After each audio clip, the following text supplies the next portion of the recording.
Tinapay mula sa langit. A daily morning devotion with CRC family.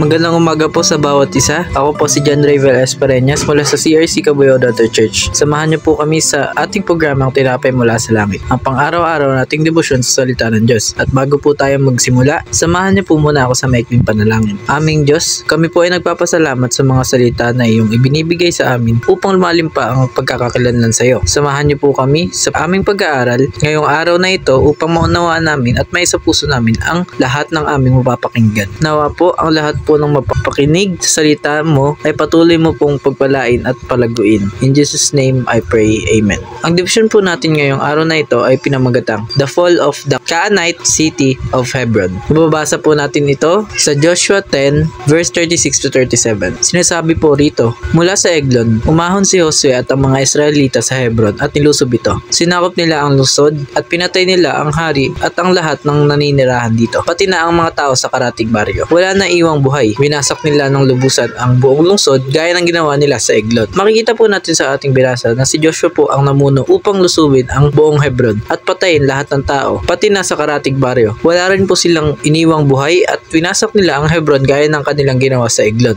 Si Joshua ang ginamit ng Diyos upang matigil na ang mga masasamang gawain ng mga Kananeo sa Hebron. Gaya po ni Joshua, dapat po natin sundin ang Diyos kahit na mahirap man yan o madali. Isipin natin na lagi natin kasama ang Diyos sa kahit anumang mga tungkulin natin o mga problema sa buhay. Mahalaga na sundin natin ang Diyos ng buong puso at gawin ang mga naaayon sa kanyang kalooban. Makikita din natin sa verse na ito na dapat po nating talikuran ang mga hadlang na mga bagay sa lalong madaling panahon upang tayo ay lumago sa Diyos at lalo pang lumalim sa kanyang mga salita. Sa ating pagtatapos, tayo po ay manalangin. Aming Diyos, kami po ay humihingi ng gabay upang ang napakinggan namin ngayong araw na ito ay may sa pumuhay namin sa araw-araw. Nagpapasalamat po kami sa mga salita na iyong ibinibigay sa aming araw-araw. Kami po ay humihingi ng proteksyon na galing sa iyo upang kami ay ligtas sa anumang mga sakuna. Nawa po ang lahat po ng nakapakinig sa inyong salita ay pagpalain niyo po at paluguin pa. Ito po ang aming panalangin in Jesus' name, Amen. Maraming salamat po sa inyong pakikibahagi sa aming programang Tinapay Mula sa Langit, ang pang-araw-araw nating debosyon sa salita ng Diyos. Muli po ninyo kaming samahan bukas 5:30 ng umaga upang makapakinig pa ng salita ng Diyos. Malaya po ninyo itong i-share sa inyong kapamilya o mga kaibigan upang marami pa ang mga